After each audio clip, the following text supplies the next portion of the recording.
This week's mental health tips are about helping friends and family with mental illness.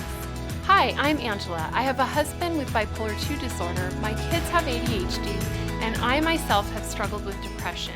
You're not alone. Understanding how to help friends and family with mental illness can feel overwhelming. Where do you start? As a young wife, I watched my husband go from an outgoing, happy, and funny guy to a man who was unpredictable, angry, and sad. I had no idea how to help.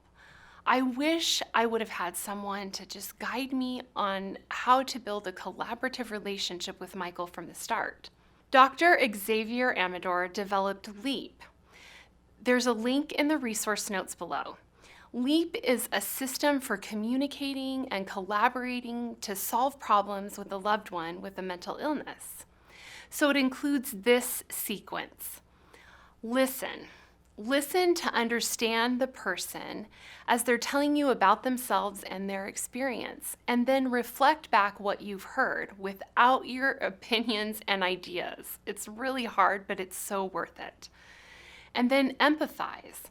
Empathize with the person on how they feel about their experience and their symptoms without necessarily agreeing with their view of reality. You could say something like, "That sounds scary," or "Do you feel frightened?" Then agree. Find areas of agreement, especially about the goals that you both want. For example, to stay out of the hospital or to keep their job. And the last one, partner. Collaborate to work toward agreed upon goals.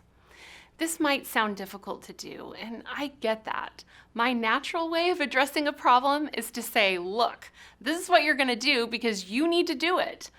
But the bottom line is that we won't have any relationship if we don't build it with one another, if we don't have that kind of influence that comes from relationship. I love what Jesus said in Luke 18:27. What is impossible with man is possible with God.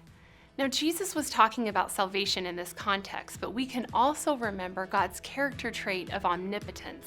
He is all-powerful. When we feel like we're hitting a brick wall with our loved ones and we're unable to help them, we can rest in the knowledge that God is all-powerful and that we can trust Him. So how have you helped a loved one struggling with a mental illness? Comment below. I'd love to hear from you. And a big thank you to His Heart Foundation for supporting this channel.